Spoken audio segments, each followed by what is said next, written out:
কলকাতার আলিপুর ও দমদমে তাপমাত্রা পৌঁছে গেল 43 ডিগ্রিতে, 50 বছরে সর্বোচ্চ।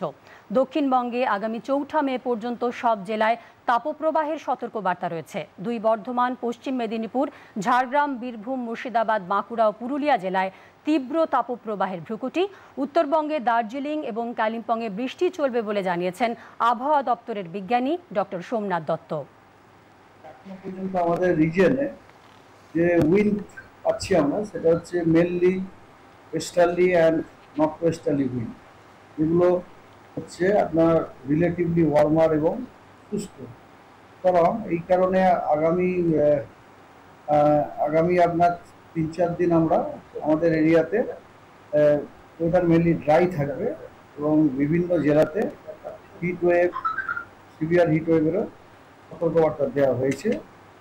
তো অলরেডি আজকে 2:30-টের সময় যে আমাদের যে ম্যাক্সিমাম টেম্পারেচার আছে, তাতে যে রেকর্ড আমরা পেয়েছি, তাতে কলকাতাতে ম্যাক্সিমাম টেম্পারেচার 2:30-টের সময় যেটা রেকর্ড হয়েছে সেটা 43 ডিগ্রি। আর 43 ডিগ্রি মানে এই সিজনে এটাই হচ্ছে হায়েস্ট।